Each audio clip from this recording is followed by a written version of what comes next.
Bonsoir. Alors, qu'est-ce qu'on Hello. parle cette semaine? Oui, j'ai essayé plein d'affaires, Fred. Alors, on va starter ça. Je trouve mes pitons, ils sont où? Mes pitons, ils sont là.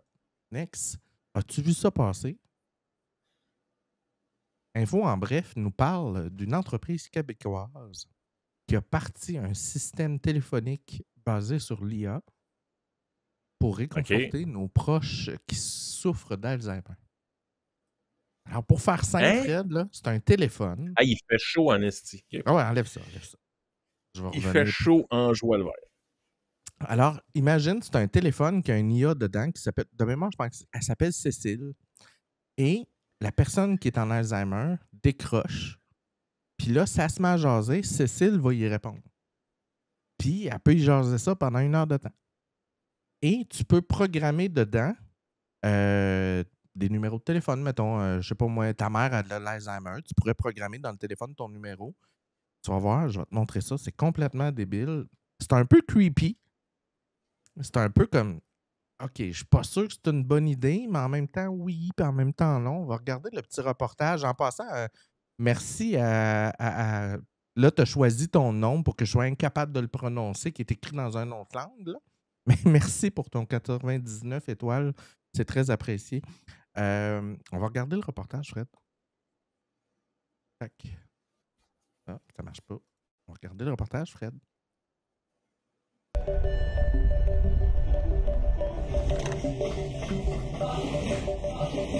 Oui, Pauline, ça va bien toi-même? Amical, c'est un compagnon IA pour les personnes âgées qui ont des troubles cognitifs comme par exemple l'Alzheimer. Tony Aubé est à la tête de cette entreprise québécoise qui a créé de toutes pièces un robot conversationnel pour briser l'isolement des aînés. Puis essentiellement, le compagnon est amené dans un téléphone comme ça qu'on installe dans les résidences de soins aux aînés. Le téléphone il est fait pour être le plus facile d'utilisation. Donc, il n'y a pas de bouton, il n'y a pas d'écran. On fait juste décrocher pour parler à Pauline, notre IA. Pauline. Puis on raccroche quand on a terminé.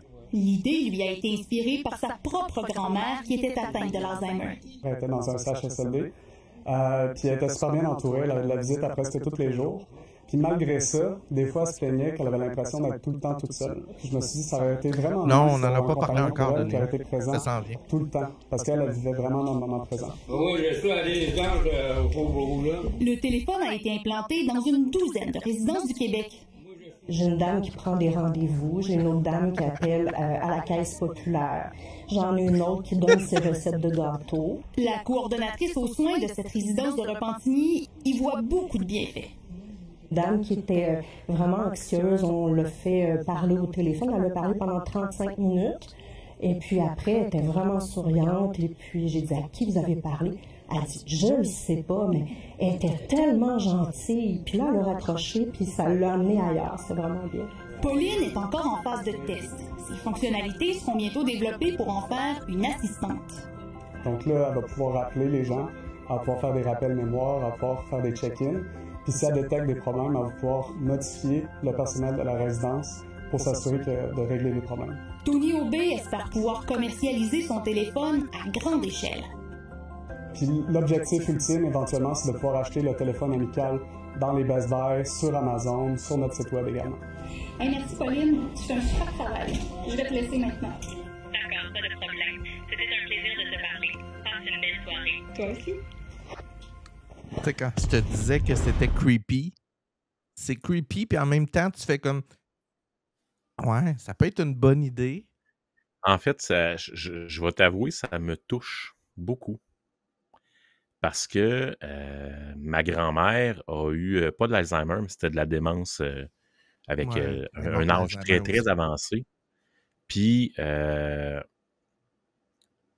pense que c'est probablement quelque chose qui peut vraiment aider ces gens-là parce que Ouais. quand tu tombes dans la démence, tu le sais. Mhm. Tu t'aperçois qu'à un moment donné, il y a des affaires qui vont plus dans l'ordre. Puis, la dernière chose qu'il faut faire avec ces personnes-là, c'est de les confronter sur leurs erreurs. Avec ce téléphone-là, il n'y a pas cette confrontation-là et il n'y a pas ce mur-là qui se crée avec l'autre. Fait qu'il y a toujours quelque chose qui va les suivre dans ce qui est devenu leur réalité, qui pour plusieurs sont des délires complets, Mais je te dis, ça me touche beaucoup. Puis je pense à ma grand-mère. C'est une bonne idée, je pense. Il peut y avoir Oui. des dérapages, on s'entend, mais ça peut être bien fait.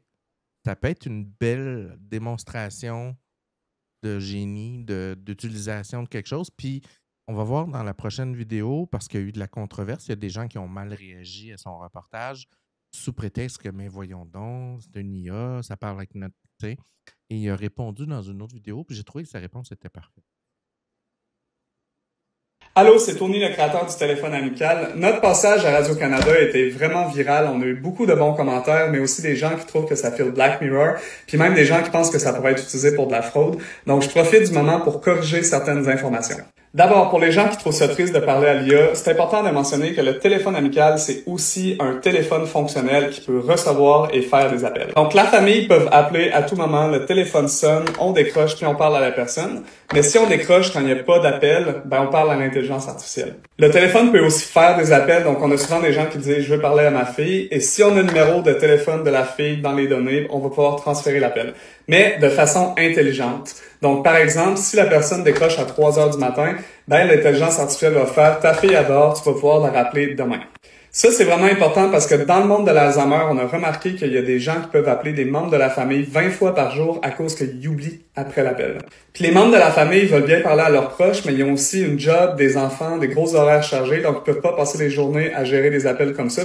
Donc on pense que le téléphone amical, c'est un bon compromis qui permet de garder le contact avec la famille tout en remplissant les moments de solitude parce que la personne aînée oublie quand sa famille l'appelle puis oublie les visites. C'est aussi un téléphone qui est utile parce que l'intelligence artificielle elle-même peut appeler le téléphone pour prendre des nouvelles de la personne. Puis si elle détecte un problème, elle peut envoyer des notifications à la famille ou au personnel de la résidence. Donc par exemple, si la personne parle à l'IA à chaque jour puis ça va bien, puis une journée comme ça, tout d'un coup, elle est complètement confuse, on est capable de le détecter. Peut-être que c'est un état de délirium, donc on envoie une notification à la résidence pour qu'ils puissent aller la voir pour s'assurer que tout va bien puis peut-être éviter une chute. Même chose, si la personne répond au téléphone à tous les jours puis une journée comme ça, elle répond pas pendant 3 heures de suite, peut-être qu'elle est inconsciente. Encore une fois, on envoie une notification pour s'assurer d'aller voir la personne si elle est correcte. Donc j'espère que ça fait du sens, ça vous montre d'autres utilisations plus que juste parler pour réduire la solitude. Puis dans les prochaines vidéos, je vais adresser l'idée que ça pourrait être utilisé pour de la fraude, puis aussi la notion de cloner les membres de la famille, ce qu'on ne fait pas. Moi, je trouve ça génial. Wow. Comme je te dis, je suis un peu gasté que notre génie québécois s'illustre de même. C'est un produit Mais moi, je suis pas surpris du tout parce que on a toujours été à l'avant-garde d'à peu près n'importe quoi. Dans tout, tu sais, le char électrique, là, fait un maudit bout qu'on l'a ressuscité au Québec. C'était dans les années 80. Hydro-Québec a révolutionné la distribution électrique sur la planète. On a ça en nous. Puis l'intelligence artificielle, c'est un outil de travail dont on peut se servir de façon superbement géniale comme ça. Il faut juste comprendre ce qu'on a à faire. Puis, tu sais, moi, je vois tout plein d'autres idées pour, tu sais, éventuellement, tu sais, puis là, tu sais, on manque de personnel dans des lignes d'écoute et d'aide. Qu'est-ce qui empêche éventuellement d'arriver avec un système Ça, je suis pas d'écoute? d'accord, par exemple. Je te parle pas d'une Ça, je suis pas d'accord. je te parle pas d'une ligne, exemple, du suicide d'écoute ou ces choses-là, mais peut-être une ligne de genre, j'ai besoin de parler à quelqu'un et là, le système te redirige à la bonne personne ou détecte la chose ou entreprend la conversation de façon à avoir une idée à qui on parle. Je pense qu'il y a moyen de l'utiliser. Le bras canadien qu'on parle, oui, c'est un autre exemple de notre génie. Là, je m'entends dans ton speaker. Oui, effectivement. Là, je m'entends dans ton speaker. Oui, là, Hein? il y a un gros délai. Tout d'un coup. Il y a un délai. Oui, j'ai un délai entre... Bon, c'est bizarre. C'est pas grave. On va dire que c'est le... Bon, ben, je vais revenir. On va dire que c'est le... Alors, notre Fred, joyeux Halloween, Yvan. Notre Fred a quitté quelques secondes et il est de retour. On l'accepte. Rebonjour. Rebonjour. T'es redevenu parfaitement parfait. Alors, excellent. Prochaine nouvelle, mon cher Fred, c'est le Canada. On a mon carnet Bruno Guglielminetti qui nous parle de ça via son site. L'adoption de l'IA au Canada a un retard qui s'accentue malgré une forte appétence. Et c'est pas surprenant. On voit ici une espèce de carte que vous pourrez télécharger. Je vais vous donner le lien dans l'autre slide dans lequel on voit le pourcentage d'adoption. On s'entend que le Canada est quand même à 30-40%, là, fait que c'est quand même moins pire que le reste de la planète, mais on s'aperçoit que les pays nord-américains, si on peut dire, là, sont clairement en avance par rapport au reste de la planète, et ça va provoquer un clivage. Et le rapport a été produit par, je pense, c'est Microsoft qui a produit le rapport. Et juste pour vous donner un exemple, on est 8,1 milliards de population sur Terre, dont 7,4 milliards ont l'électricité présentement. Il y a 5,5 milliards de data centers, de serveurs. Il y a présentement 4,2 milliards de personnes qui ont un minimum de skills. En français, on dit des compétences au niveau digital, l'Internet, ces choses-là. Et il n'y a que 1,2 milliard de personnes qui utilisent l'IA présentement sur les 8 milliards. Mais moi, je trouve ça énorme. Beaucoup pareil. En si peu de temps, là, moi, je suis ça depuis le début de l'explosion. Fait que ça fait quoi, 4 ans? 4 ans et demi? Oui. Puis ça fait peut-être 2 ans que le public général commence à vraiment embarquer dans la roue. C'est déjà énorme, là. 1/8 de la population mondiale qui s'en sert, c'est gigantesque. Ouais. Puis j'ai une petite vidéo que j'ai faite faire par Google LM. Elle s'est moins bien passée, Fred. Elle a des sautes d'humeur et d'accent. On va regarder ça ensemble. C'est très drôle. Le moment qu'on a bien. On va zoomer sur le Canada. Avec tout ça en tête, comment est-ce qu'on se classe? On va reprendre nos 3 catégories. Utilisateurs. L'intro, je lui ai demandé de résumer le rapport. Bâtisseurs et pionniers pour faire notre bilan.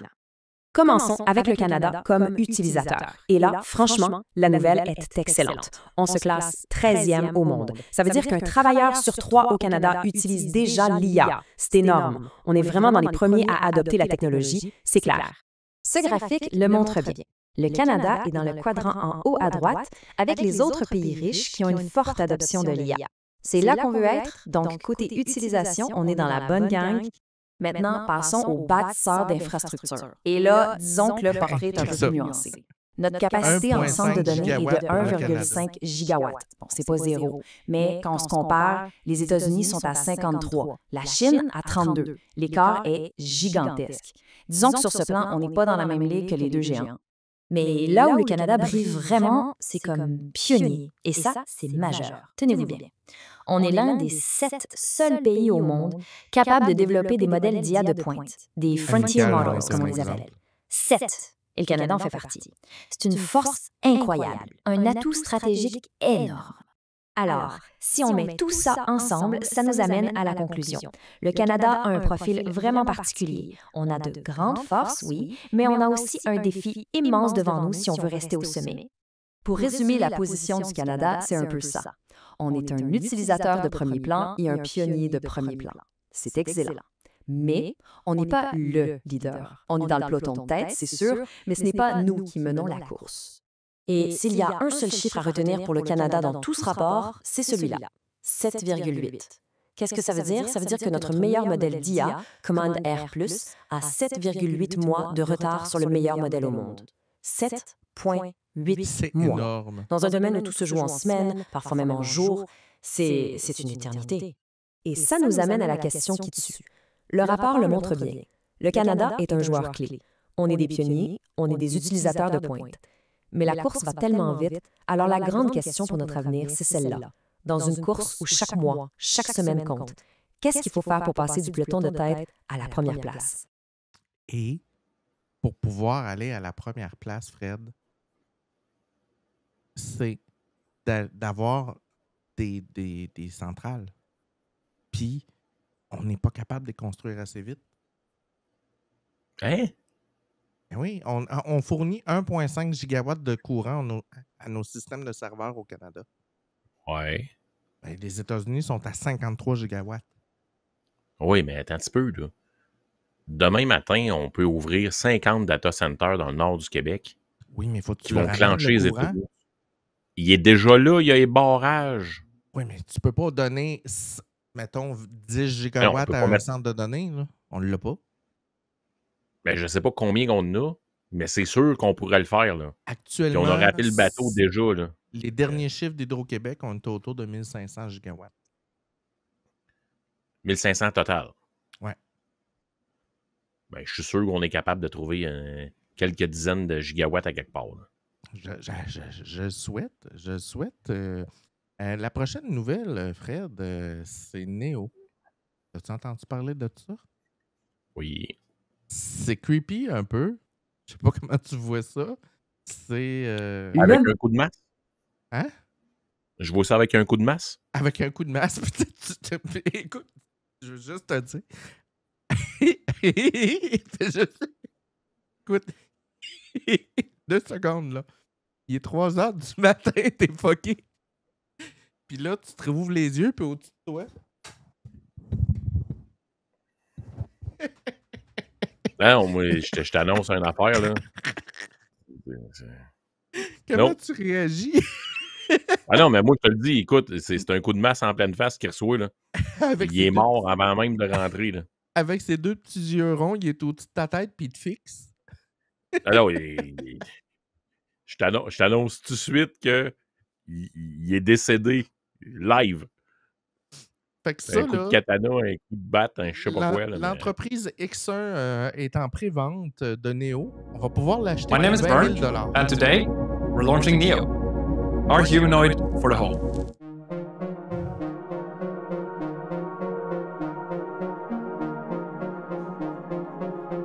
Et c'est complètement capoté, Fred, parce que tu peux l'entraîner en réalité virtuelle. Donc, tu peux mettre un casque et là, tu deviens le robot. Et là, tu prends le contrôle du robot, tu peux lui montrer à faire le ménage.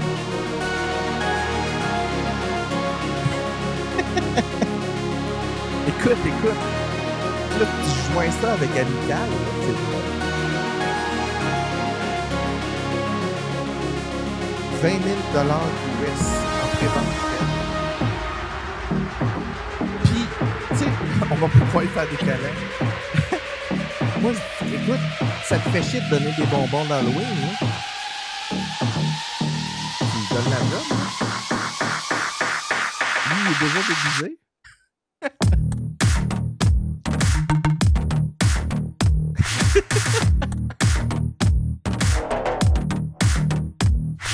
C'est pas une joke, là.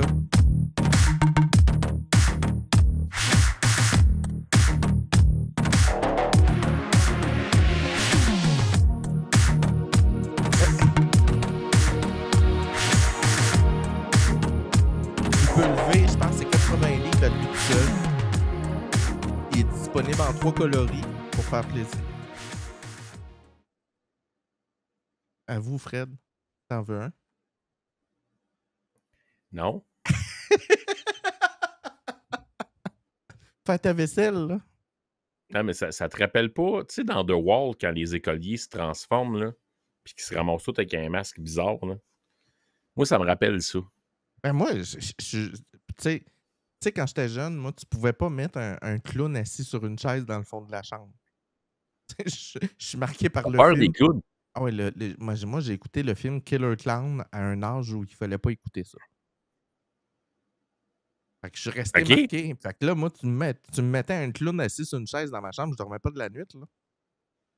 Fait qu'imagine. OK, fait que toi, tu veux t'acheter ça, là. Ah non, pas en tout, oublie ça. Moi, je vois ça assis d'une chaise dans le coin de ma chambre, puis je dors pas, là. Tu sais, t'es assis, là, puis là, il est en train de se recharger dans ta chambre, puis là, à 2 h du matin, il fait...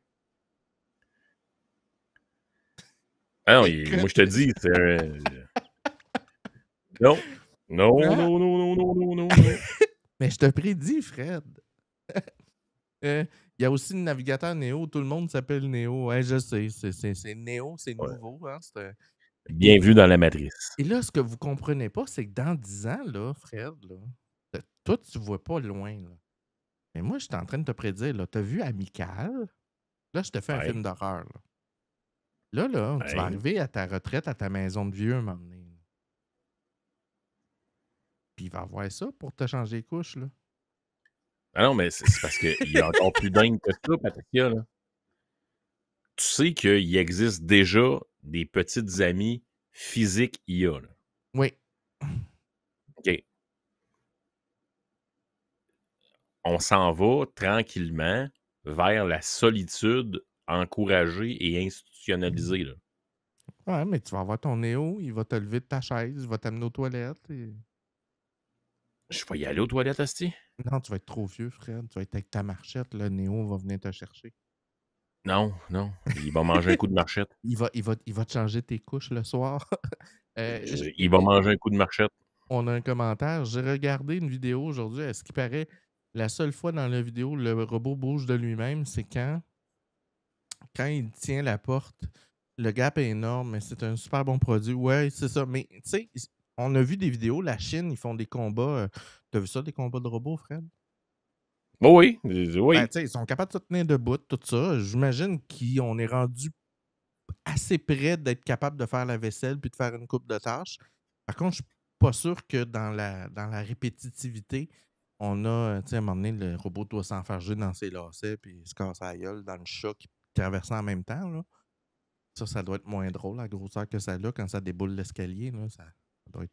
Tu sais, ce qui est complètement débile là-dedans, là, c'est que faut partir de la perspective qu'on est un singe. OK? Oui. Puis notre singe, là, dans son évolution, là, en 20 000 ans, tu n'évolues pas beaucoup dans l'évolution des espèces. Mm-hmm. Actuellement, on conduit des véhicules qui roulent à 100, 120, 200, 300 km/h. Notre cerveau n'est même pas capable d'analyser les données qui sont là. Tu sais, mettons que tu prends un bicycle à gaz, OK? Tu pars avec une moto, là, et que tu roules à 300 km/h. Physiquement, ton pneu tient sur la tranche d'un 10 sous. Mais tu sais quoi ton champ de vision réel? Non. Toi, quand tu es sur le bicycle? Non. C'est à peu près 5 cm. OK. Le reste, tu ne peux pas le voir. Tu ne peux pas le traiter. Fait que ça, là, on est complètement ailleurs, là. L'être humain n'est pas prêt pour ça. Non, je te le dis. Moi, je te dis que ça va changer tes couches, Fred. Non. Moi, je te dis que ça n'arrivera pas. Moi, je te dis que ça n'arrivera pas. Oh oui. Je vais y en mettre une, puis il va aller se promener en Christie. Il va rentrer dans ta chambre. Monsieur Fred, c'est l'heure de vos couches. Êtes-vous prêt? Non. Écoute, juste à cause de toi, je vais m'acheter un bat de baseball. Juste au cas où qu'il rendrait. T'imagines, dans 20 ans, 30, 25 ans, mec, il y a une affaire de même avec 2 petites billes qui rentrent dans ta place. Comment est-ce qu'il va être accueilli? On a un ami ici que lui, il est vendu à l'idée. Là. Il trippe. Moi, je suis pas rendu là encore. Je suis pas rendu là encore. Moi, je vais prendre numéro 5 sans problème. Ça, j'ai zéro stress. Mais ça dépend. Comme tu mets un point. Moi, si ça a l'air d'une boîte de poubelle ou de C3PO ou R2D2, j'ai pas de problème. Mais quand ça ressemble trop à cette affaire, c'est creepy as fuck. C'est un film d'horreur, ça, là. C'est comme... Moi, écoute, c'est pour vrai, tu me rends ça chez nous, là. Il va virer fou avant moi, là. Mais il va vraiment virer fou. Oui, il peut parler en passant. Yvan, oui, il y a un speaker puis tout, là. Il se fait entendre tout ça. Tu peux jaser avec. Mais je te le dis, moi, tu rentres ça chez nous, dans une semaine, il se sauve. Puis attends, là, faut pas t'oublier qu'il y a un autre... Dans l'univers, il y a l'argent, la drogue, le sexe. Puis le rock'n'roll. Le sexe. Fait que là, il va en avoir des versions... Ça existe déjà, Patricia? Pas robot IA encore. Ça existe déjà, là? Pas IA, comment? Pas IA qui se tient debout. Oui. Non, il n'y a pas d'IA qui se tient debout que tu peux fourrer. Qui se tient debout relativement pas pire. OK, ben là, on va faire que je fasse des recherches. Tu feras des recherches. C'est débile. La Chine, là, il y a des affaires là-bas que tu fais comme, OK, ils sont sur un autre univers, là. Mais tu trouves pas qu'il y a un décalage? Tu sais, le bonhomme dans la vidéo, il a de l'air tout droit sorti d'une émission 1970. Ben non, mais c'est fait pour te faire peur, là. C'est simple. C'est fait pour te faire peur. Il aurait pu te l'arranger qu'il soit plus plaisant, je sais pas. Ben non, mais écoute, ça... Tabarnak. Tu sais, je comprends le trip de geek, là. Je comprends ça. Mais c'est. On est l'Halloween, Fred. Oh oui, veux-tu que je remette ma perruque aussi? Non, c'est correct, c'est correct. Elle est encore là, hein? Non, ça va aller, ça va aller. On J'ai va des passer, cheveux, là. J'ai des cheveux, là. on va passer à l'autre nouvelle tout de suite, là. On va T'es t'épargner sûr? ça. OK. Côté militaire, c'est malade. C'est sûr que des soldats militaires, ça, je suis complètement d'accord avec toi. Ça, il va y avoir ça avant longtemps. C'est déjà commencé avec les chiens d'accompagnement puis tout ça là, qu'ils ont dans certains pelotons. Là. oui. On est rendu assez loin. Là. Prochaine nouvelle, on revient à Hydro-Québec, centre de données, quand l'IA a soif. Et on a des centres de données au Québec qui essayent de s'implanter live, mais dont Hydro-Québec les refuse. Ils sont pas capables de suivre. Mais ça, c'est à cause... Non, c'est à cause du gouvernement. Le gouvernement a obligé Hydro-Québec à ne pas donner de courant au centre de données. À cause ça, du c'est dans le phénomène temps. de Quand il y a eu, mining. quand il y a eu la crypto, on Mhm. a refusé ce chose-là. Puis tu sais, je veux pas être plate, là, mais la crypto, ça a été le début de l'intelligence artificielle.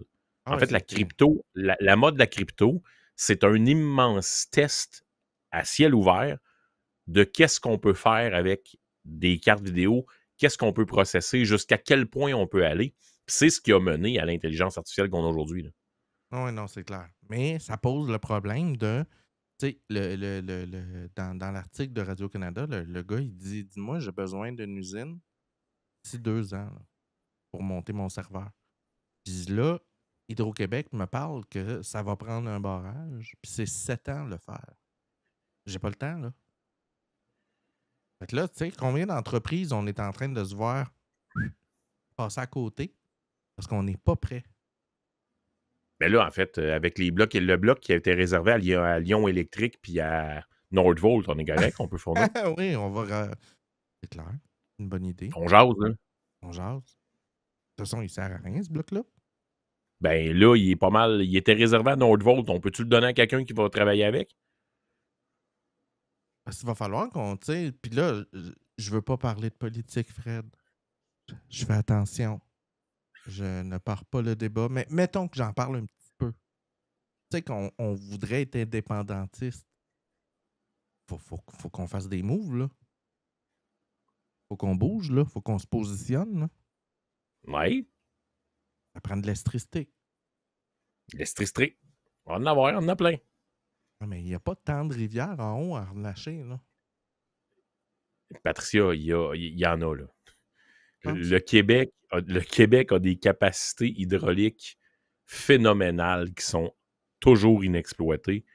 On peut en faire en masse, en masse, en masse. C'est pas un problème. C'est une question de volonté politique. Puis qu'est-ce que tu penses que ça va prendre pour qu'ils se réveillent que là, il faut embarquer dans le bateau? Une élection? C'est un point.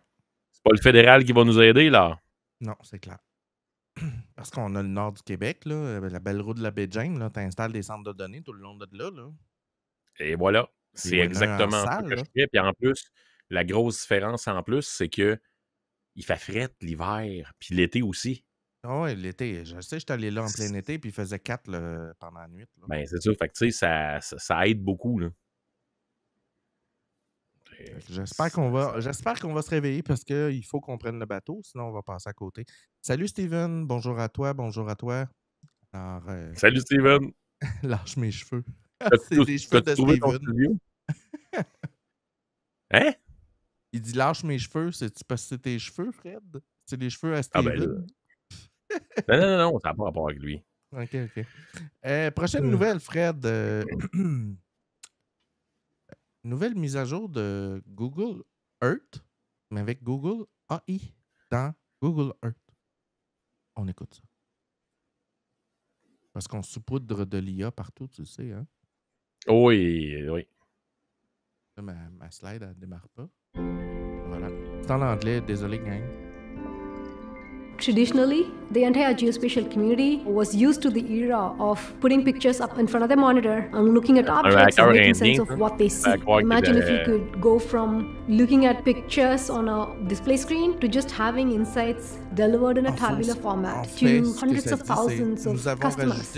One of the challenges we have in public health is that it's very difficult to get full fine-grained detail about health of populations. With Earth AI, we can actually start to understand which communities are vulnerable and then how to target interventions at those communities. That's the promise of Earth AI. Time to market has been cut down significantly. So what took years to get to now can potentially be done in months. What would usually take you weeks of processing, you can really do that in a matter of hours. That's just game-changing value.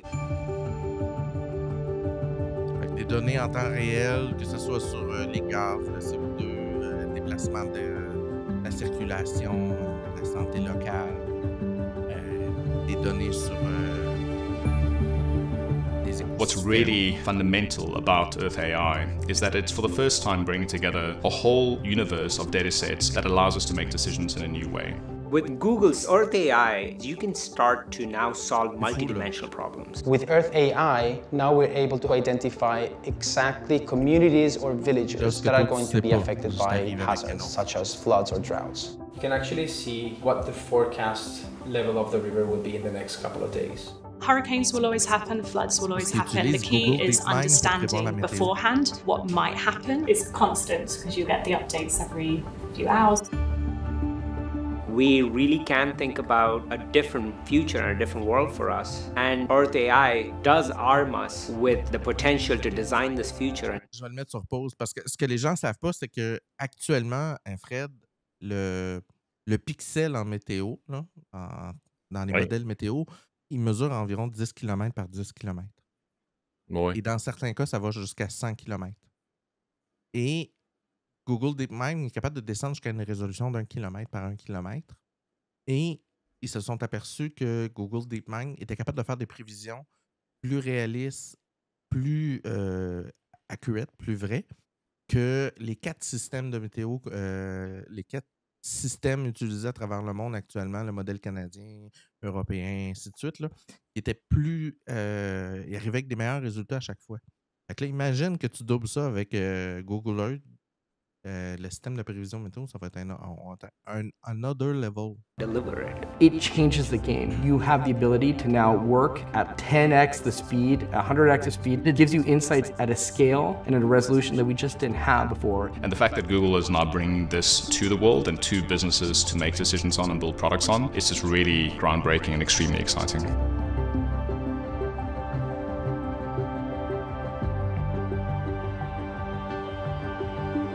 Évidemment, ça va être pour l'entreprise, là. Ça ne sera pas pour monsieur et madame tout le monde.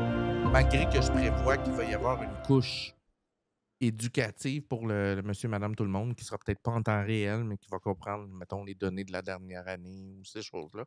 Ce qui risque d'être intéressant parce que l'avenir passe par ce qu'on appelle le data visualization, la capacité de voir en temps réel des données pour pouvoir faire des prédictions, que ce soit au niveau du trafic, que ce soit au niveau de la météo. Ils se sont servis d'ailleurs de ce genre de système-là pour découvrir des usines qui polluaient un peu plus que d'autres en détectant avec des satellites dans l'espace les niveaux d'émissions de CO2 en temps réel. Puis ils ont été capables de faire des prévisions puis de retracer l'usine en question puis de savoir qu'elle avait un problème, blablabla. Fait que ça peut être hyper utile. Moi, ce qui m'inquiète un peu, c'est l'espèce d'effet globalisant de tout ça. Ça va être Google que l'info. Moi, j'ai l'impression d'assister au croisement entre Umbrella Corporation puis Big Brother. C'est très... T'imagines le pouvoir après ça, là, t'as tes données, là. Tu sais, t'es capable... Non, ça n'a aucun sens. T'avais-tu vu l'expérience du gars à Londres qui avait causé une congestion avec des téléphones? Ça te dit quelque chose? Oh, oui. Avec son petit panier, là. Oui, le gars, il avait compris que Google se sert de tous les téléphones des gens qui utilisent leur voiture pour calculer le trafic. Et c'est ça qui affiche dans votre carte Google Maps si la voie est en rouge, en jaune ou en vert. Donc, et c'est ce qui permet au logiciel de Google Maps de faire un calcul de redirection pour te dire, regarde, ça va être 5 minutes plus rapide par telle autre route. Donc, il refait ton calcul et il te renvoie dans une autre Oui, direction. oui, ça fait très bien ça. Et le gars, il y avait comme 150 téléphones dans une barouette, tout plugué sur Google Maps. Puis lui, il s'est promené à 5 km/h dans Londres en traversant des rues, tout ça. Puis évidemment, Google Maps, lui, 150 téléphones est égal à 150 voitures chars. qui roulent à 5 km/h. Et là, le centre-ville au complet de Londres s'est retrouvé en congestion monstre. Et là, les gens se sont retrouvés à être redirigés dans un paquet d'artères secondaires. Ça a créé un mini chaos pendant un après-midi. Donc, imagine le pouvoir que quelqu'un peut avoir avec toutes ces données-là en temps réel dans une application comme Google Earth AI. Ça peut faire peur. J'aime pas ça. J'aime pas ça. J'ai dit que c'était creepy ce soir, Fred. Je t'avais averti. L'autre nouvelle est un peu moins creepy. C'est Google qui sort son modèle 3.0 qui est présentement en test dans Studio AI. Donc, il n'est pas encore rendu dans le modèle par défaut qu'on utilise. Ils promettent des réponses plus correctes, donc moins d'erreurs, un meilleur temps de réponse pour les choses qui font du deep learning, donc quand on lui demande d'aller faire des projets, ces choses-là. Une meilleure compréhension des PDF et des images qu'on lui donne. Donc, si on lui donne un PDF et qu'on lui demande d'extraire des données du PDF avec des graphiques et ces choses-là, il va mieux comprendre les graphiques, les interpréter puis en sortir les données. Donc, ça promet. J'ai bien hâte de le tester. Je ne suis pas allé encore dans Google AI Studio, mais il paraît que ça va révolutionner. Ça fait longtemps qu'on est sur 2.5 au niveau de Google, donc j'ai hâte de voir. Ça ne sera pas révolutionnaire dans le sens que, on est dans un autre monde, mais je pense que ça va être une belle amélioration. Là. Moi, je pense ça tous les jours. Je travaille avec Gemini, puis je travaille aussi avec OpenAI à peu près à tous les jours. Puis OpenAI, là, je vois le comportement évoluer de semaine en semaine, même s'il n'y a pas de mise à jour qu'ils disent. Là. Oh, c'est ça. Ils ne disent pas, mais tu le vois qu'il s'améliore parce que. Puis ça, c'est directement dû à la guerre des IA que je t'ai parlé la semaine passée, des navigateurs. Donc, Google est en train de l'implanter dans son navigateur. Qu'est-ce que ça veut dire, ça? C'est qu'on lui donne la possibilité d'aller chercher en temps réel des nouvelles informations. Typiquement parlant, la plupart des modèles de langage ont quelques temps de retard. Donc, exemple, je sais pas, moi, je vais lancer quelque chose au hasard. Le modèle 3.0 ou 4.0 de OpenAI, ils sont rendus à 5, mais mettons, le 4.0 avait, je sais pas moi, 6 mois de retard. Le modèle 5.0, 3 mois de retard. Ils ne sont jamais réellement en temps réel en termes de... Mais ça, attends un petit peu. Je suis pas d'accord, puis je vais te dire pourquoi. Attends, le modèle est en retard, mais il est capable de faire une recherche en temps réel. Ce qui veut dire que quand tu vas lui demander une question qui est très, très temps réel, il n'y a pas l'info dans son inférence, donc il n'a pas été entraîné avec le set de données. Comprends ce que tu veux dire. Mais il se rend compte qu'il ne l'a pas, puis il va faire une recherche en temps réel sur le web pour essayer d'extraire l'information. Actuellement, c'est comme ça que ça marche. C'est pas dans cette bibliothèque. Non, et c'est là qu'il peut faire un peu plus d'erreurs parce que lorsqu'il va faire une recherche en temps réel, il est dépendant de l'information de la source qu'il va extraire. Il n'a pas eu le temps de faire une inférence. Qu'est-ce que ça te fait penser? Ça, là, le script que j'ai donné il y a 2 semaines, je pense. Ouais. Pour vrai, là, c'est hallucinant dans ChatGPT. Moi, ça a changé complètement mon travail parce que il répond vraiment. Quand il y a quelque chose qui n'est pas sûr, il te l'explique. Il te dit pourquoi il n'est pas sûr. Vraiment, c'est solide. Là. Mais ce qu'on va faire, c'est que la prochaine émission, je vais demander un paquet de questions qui sont complexes au monde. Et on va le tester en temps réel avec ton script. Avec un grand plaisir. Avec un grand plaisir. Puis, en passant, là, les auditeurs, les téléspectateurs ou peu importe, si vous avez des questions sur n'importe quoi, au niveau du geek, là, amenez-en des questions. On a des émissions, puis nous, on n'a pas de limite de temps, fait qu'on peut faire une émission de 4 heures, si à un moment donné, ça nous tente. Fait que si vous avez des questions ou quoi que ce soit, pendant la semaine, n'importe quoi, allez sur la page Facebook Geekzone Québec, puis envoyez-nous un petit message, on va prendre votre question, puis c'est sûr qu'elle va être traitée dans les semaines à venir. Alors, salut Danny, il dit « Je suis multitâche ce soir, je donne des bonbons, j'écoute le baseball et je vous écoute. Fais-nous signe. C'est quoi le score? C'est quoi le score? C'est quoi le score? J'ai Go vu Blue Jays, go! fait mention que derrière l'IA qu'on utilise sur nos cells, Il y aurait des gros call centers qui seraient, afficher plus, qui seraient en temps réel connectés pour fournir les détails des demandes. Non, tout à fait, là, c'est connecté en temps réel. Oui. Tu n'as pas le choix, là. C'est clair. Là. Si tu voyais le chemin que fait ta requête, d'ailleurs, je suis pas mal sûr qu'il y a un geek quelque part sur la planète qui a programmé un outil de visualisation pour voir presque en temps réel où vont tes requêtes. Je ferai une recherche là-dessus. C'est sûr qu'il y a quelqu'un qui a pensé à ça pour avoir une idée de par où ça chemine. Mais si on pouvait voir en temps réel ce qu'on fait comme requête, vous seriez probablement très apeuré, honnêtement. C'est pas évident. Fred, la prochaine nouvelle, c'est Adobe qui a eu sa keynote Adobe Max, qui est l'espèce de keynote dans lequel il annonce les produits nouveautés. Et cette année, il frappe fort. Alors, Adobe a décidé d'introduire, il avait commencé tranquillement, pas vite, pour ceux qui utilisent les produits Photoshop, à introduire des outils d'IA à travers Photoshop. On pouvait sélectionner des parties de l'image, faire des modifications. Il y avait parti de côté Firefly, qui est leur outil de génération. Attends un peu, demoiselle. On va reculer d'une case. Va dans les commentaires. Là. Ouais. C'est le complément d'information sur l'histoire des call centers. Là. Quel est le il semble dire qu'il y aurait des personnes qui seraient en arrière pour répondre aux demandes d'IA.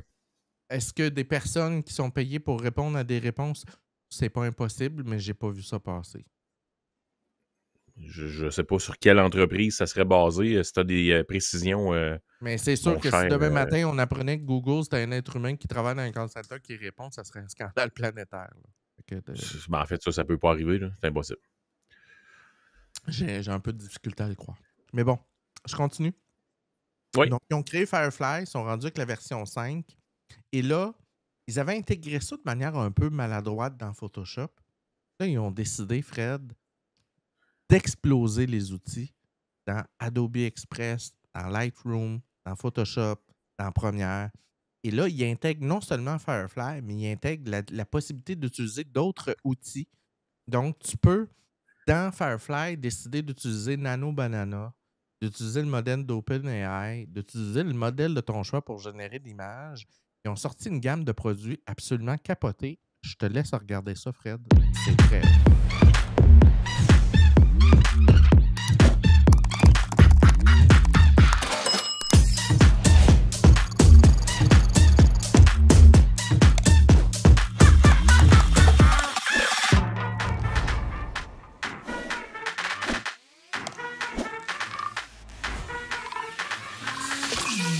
En passant, board, c'est capoté. J'ai essayé ça. Tu construis un peu à la manière d'un board créatif. Tu mélanges des images, des concepts. Tu travailles sur un concept, mettons, d'une publicité, puis tu trouves des inspirations. Donc, la pièce avec le vase, des couleurs, des choses qui viennent t'inspirer. Puis à partir de ce board-là, tu peux mixer plusieurs images pour en faire un concept complet. C'est complètement débile. Do it again.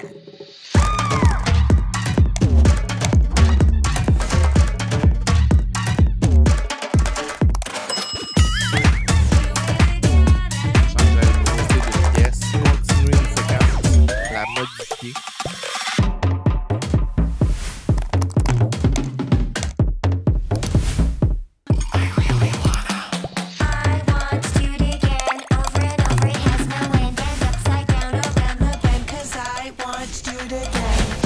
Adobe Express est mon meilleur outil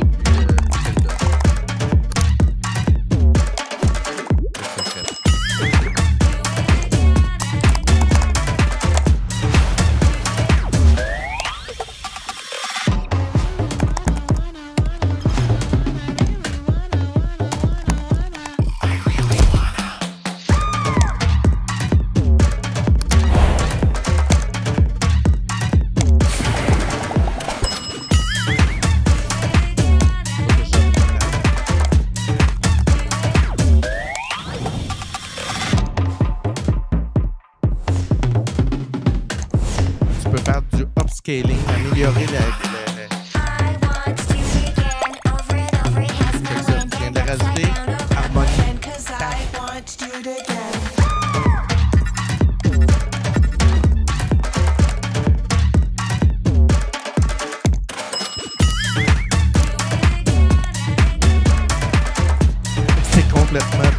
Je capote. Mais... Écoute, c'est clair que je n'aurais pas utilisé ça à moitié. Check ça, frère. Masking dans Adobe Premiere.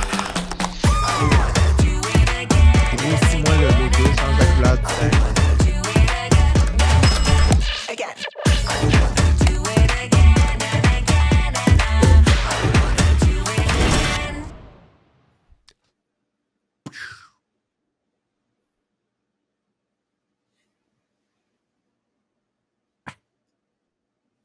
J'adore Adobe. J'ai essayé là, avec Premiere. Là. Tu peux mettre 2 séquences vidéo, là, puis il y a un trou entre les deux. Là. Tu vas choisir. Puis dans la pratique, c'est une autre chose qui est très le fun en passant avec la suite Adobe, c'est qu'ils ont un paquet de petites vidéos de cours pour t'apprendre à utiliser des fonctions. Puis dans l'exemple, tu as un astronaute qui arrive avec une lampe de poche, puis la séquence a fini comme ça. Puis l'autre séquence, l'astronaute est comme dehors, puis elle regarde devant elle. Et tu fais juste étirer la slide entre les deux séquences. Il tourne, ça y prend 5 minutes à peu près. Il comble les deux, puis c'est comme la flashlight a continué, elle est devant la porte s'ouvre, elle est rendue dans l'autre séquence.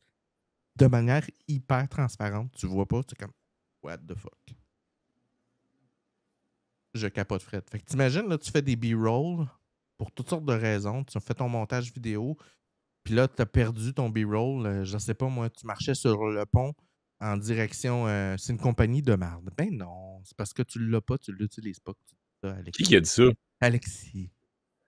Mais Alexis, non. Écoute, là, je un petit peu. Là, on va jaser. Starter Fred, là. Ah non, mais on va jaser, là. Et je lis des affaires, là. Il y a un moment donné, là, Adobe, c'est pas une compagnie de merde. Adobe, ils sont de la merde pour une seule raison, ils n'ont pas encore passé sur Linux. Pour le reste, c'est exceptionnel ce que Adobe fait. Ils ont démocratisé la photo, ils ont démocratisé le montage vidéo, l'audio. Je m'en sers pas d'Adobe Audition, je m'en suis servi il y a très longtemps. Ben non. T'as la suite t'as la suite Creative Cloud pour 40$ par mois. On parle du top de la technologie pour travailler dans le multimédia. Tu sais, After Effects, hein, c'est... Qu'est-ce qu'il raconte? Il l'a acheté à 80$ à un dude chinois sur Reddit. Ben oui, mais tu l'as acheté à 80$ pour un an. Bravo à un dude chinois. Mais la journée où ta licence va péter parce que t'as fraudé, ben, plains-toi pas. Ben moi, je la paye. Moi, je m'excuse. Ben, moi aussi, je la paye. Ça va dans mes dépenses d'entreprise. Je suis bien content. Mais moi, j'encourage pas la fraude. J'encourage pas d'acheter de pirater des programmes parce que... Mais c'est cher pour des petits créateurs qui n'ont pas les moyens.